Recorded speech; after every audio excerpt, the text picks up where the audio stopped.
Welcome back to A Good Pour. Studio looks a little bit different today. It's just actually me. I'm in a home podcast studio that we are setting up to do some virtual podcasts next year, which is going to allow us to expand the stories we get to tell about good work.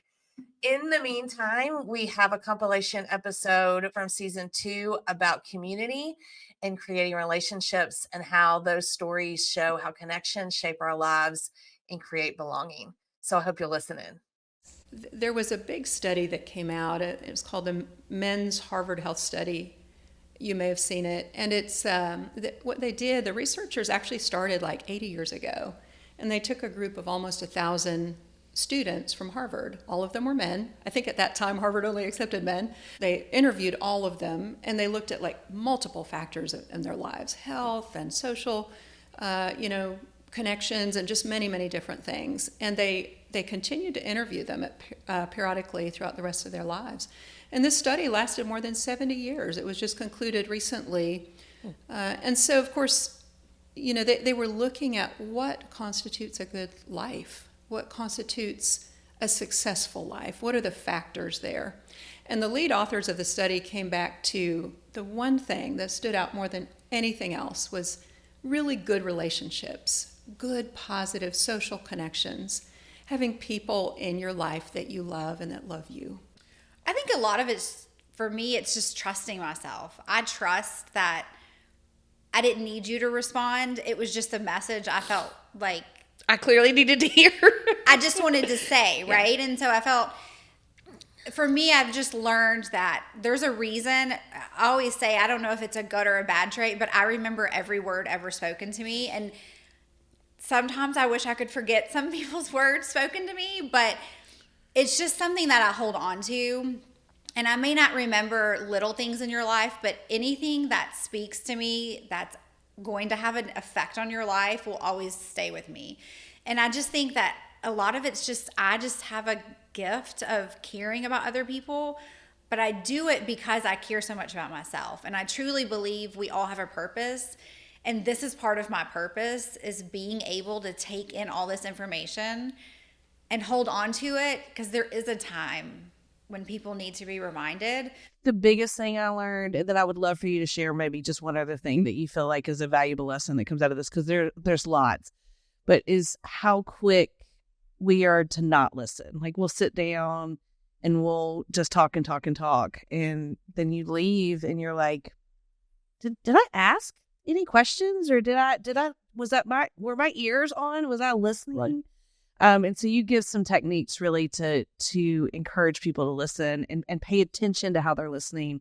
What else do you feel like you teach well in that class? Well, we're taught in sales to go through your portfolio, show the work that you do, and get the deal. Like, that's, go through your PowerPoint or the printed off version or whatever the booklet is for a sale to happen.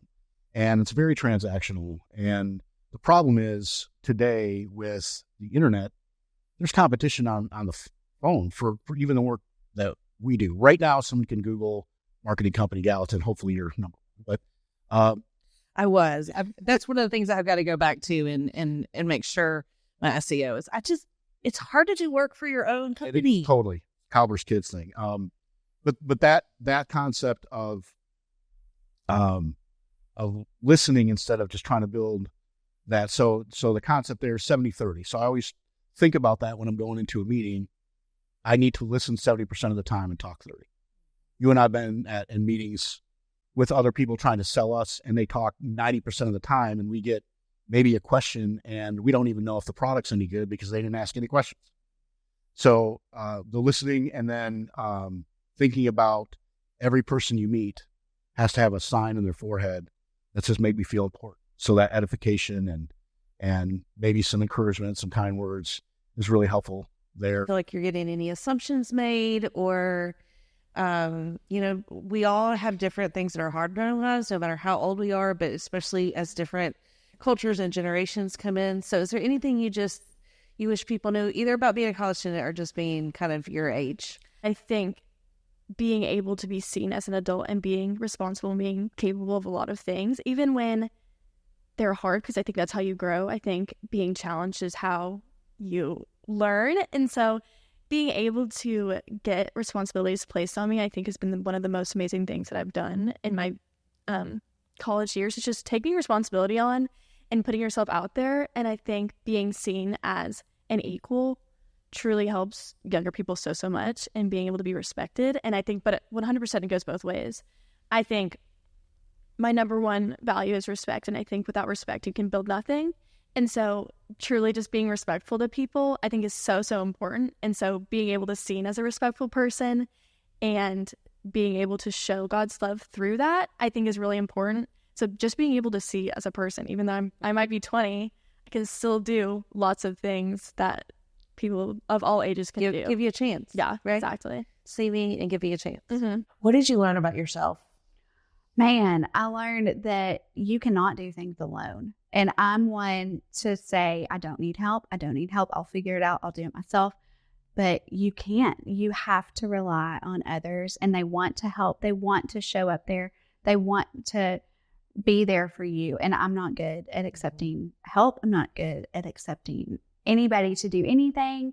And so, at that time, I felt like I was the one in need. I was the one that needed to have assistance from other people. Yeah. And so, from someone who loves the giving back part, it's hard to accept it. But gosh, it was a miracle. Yeah.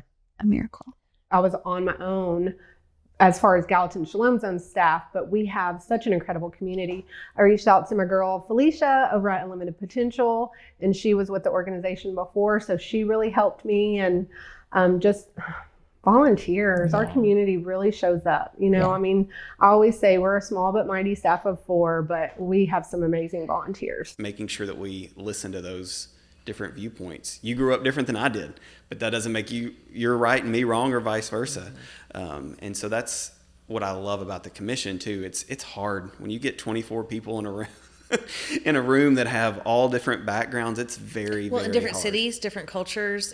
Absolutely. It's hard. Different way they grew up, different religious beliefs. I think as a whole, Christianity is prevailing here, but that's also changing. And so how can you take a little bit of that and come to the table and have that dirty word of compromise, and just reach across and say, hey, like, you're not wrong and I'm not either. So let's figure this out together. Yeah, right. Both and. Love it.